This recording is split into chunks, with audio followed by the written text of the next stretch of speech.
All right, lesson 5.2, we're talking about the probability and independent and dependent events. So first things first, the difference between an independent and a dependent event. Let's say that I'm performing some sort of event or trial like flipping a coin, but I'm also rolling a die. For these two events to be independent, one of them cannot affect the other. All right, so when I flip a coin, does that affect rolling the die? No, they have nothing to do. There's no overlap. The first one doesn't affect the second one, okay? For an event to be dependent, the first result changes the second result. For example, if I was picking marbles out of a bag and I picked out a blue marble and set it aside, what are the chances that the next marble is going to be a certain color? That changes because I already took one of the marbles away. I didn't put it back. So independent events, the first event does not change the outcome of the second event. Dependent events, the first event is going to affect the second, all right? So the first method to figuring out are two events dependent or independent is logic. Does the first change the second? If I roll a heads, is that going to make it more likely that I get a 1? No, it's not. They have nothing to do with each other. But if I pick a queen out of a stack of cards, that's going to change my chances of picking a queen on the next turn because there's a queen already gone. Mathematically, it looks like this. If two events are independent, then the probability of both events happening, the probability of A and B both happening, is equal to the probability of A happening multiplied by the probability of B happening, all right? Now, a lot of questions that you do today, you're going to be able to just use logic to think through. But some of them are going to require the math formula for you to show or prove what these values are. So let's try a couple of these. A student takes a quiz and randomly guesses 4 questions. We already did this on a previous video. So I wrote down all the different possible outcomes. You've already got your sample space of what kids could do. They could do correct, correct, correct, correct, wrong, wrong, wrong, correct. They could do correct, wrong, correct, wrong. Here's the list. There's 16 total in this list, okay? This time it's asking, use the sample space to determine whether guessing question 1 correctly and guessing question 2 correctly are independent. So what it wants to know is the probability of getting number 1 correct and the probability of getting number 2 correct, independent or dependent. Does one affect the other? And to check this mathematically, I would find the probability of both of those things happening.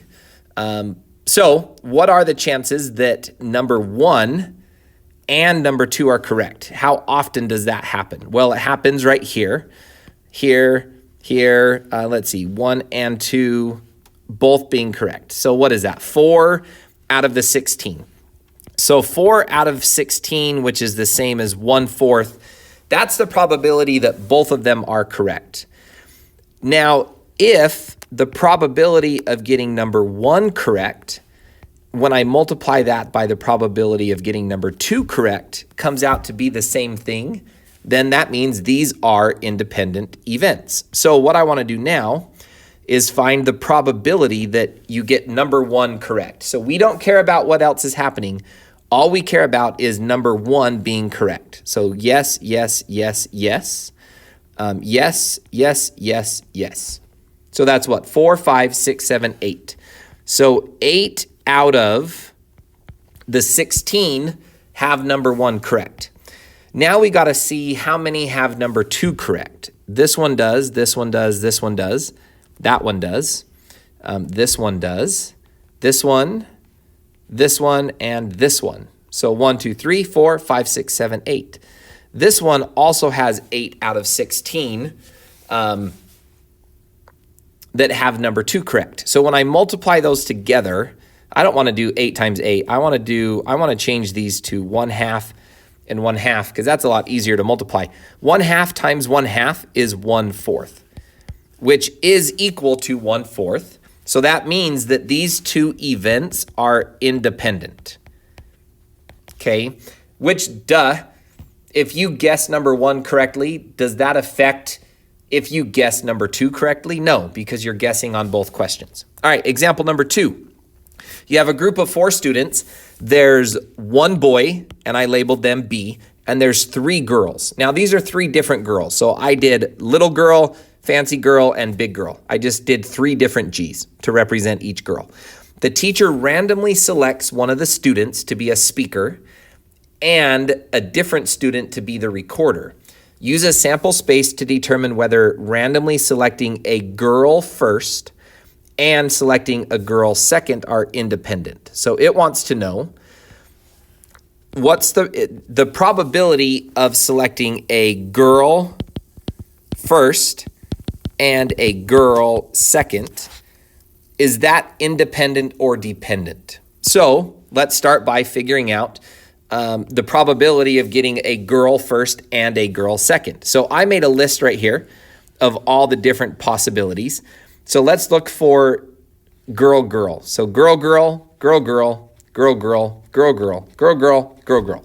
So out of the 12, 6 out of the 12 have a girl being chosen first and a girl being chosen second, which is the same as 1/2. So to check if this is independent, what I want to do is I want to check the probability of just getting a girl first and multiply that by the probability of just getting a girl second. They both don't have to happen. I just want to check each one separately and multiply them together. So what's the probability of getting a girl first? None of those. That one, that one, that one. This one, this one, this one, this one, this one, this one. So there are 9 out of 12 chances of getting a girl first. What's the probability of getting a girl second? Well, this one has a girl second. This one has a girl second. This one has a girl second. This one does, this one does, this one does, this one does, this one does, this one does. So out of the 12, 9 out of the 12 have a girl being chosen second. So 9 over 12 times 9 over 12 is what? 3/4 times 3/4, which is 9 over 16. And I don't think that 9 over 16 and 1/2 are the same. So that means that these two events are dependent events. Well, again, no duh, because if you pick a girl for the first job, that's going to change who you have to pick from for the second job, right? If you pick a boy first, then you automatically are going to get a girl second because there's no boys left to pick from. So those are dependent events, all right? Okay, 2 more questions and then you can try some on your own.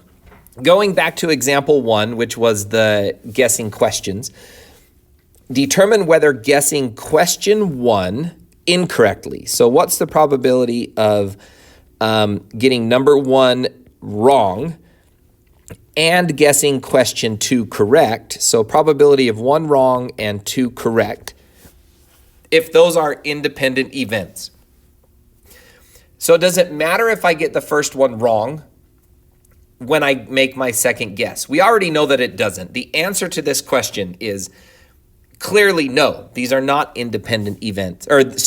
These are independent events. They don't affect each other. So yes, these are independent, but mathematically, to show that, I would want to show that the probability of both of these things happening is equal to the probability of the first happening multiplied by the probability of the second happening. So let's quickly do that. Probability of getting number 1 wrong and number 2 correct. So I'm looking for wrong and then correct. Wrong, correct, wrong, correct, wrong, correct. Did I miss any? I don't think so. So probability of getting 1 wrong and number 2 correct is 4 out of 12, which is what, 1/3? No, there wasn't 12. This is the one that there was 16. My bad. 4 out of 16, which is 1/4. Okay, let's check the probability of just getting the number 1 question wrong. There's one, there's one, there's one, there's one, there's one, there's one, there's one, there's one. So 1, 2, 3, 4, 5, 6, 7, 8. So 8 out of 16, number 1 is wrong. How many of them is number 2 correct? This one, this one, this one, this one, this one, this one, this one, this one. So 1, 2, 3, 4, 5, 6, 7, 8. 8 out of the 16, number 2 is correct. Again, I don't want to multiply 8 over 16, so let's do 1/4 times 1, or 1/2 times 1/2, which equals 1/4, which is the same as what I got when I checked both of them. So the answer to this one is clearly these are independent events. They don't affect each other, okay? Number 2, determine whether randomly selecting a girl first, so the probability of selecting a girl first and randomly selecting a boy second are independent. Okay, so to do this, I've got to check the probability of getting a girl first, the probability of getting a boy second, multiply those together and see if it's the same as getting a girl first and a boy second. So let's start by doing this one. No, don't erase. Let's check the girl first, boy second. Girl first, boy, girl first, boy, girl first, boy.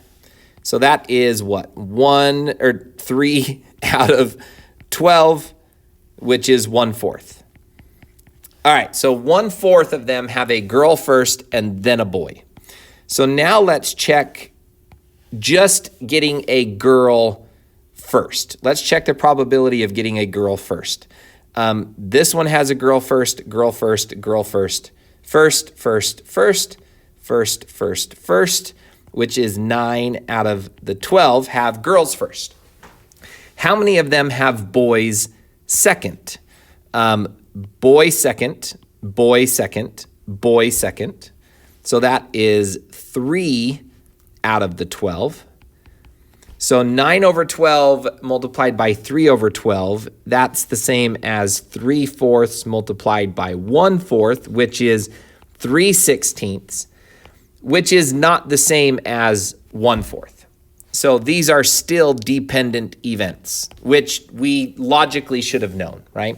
Okay, homework 5.2, do numbers 3 through 10. Take a break from the video, try numbers 3 through 10, all of them, and then come back for the next video when you're done.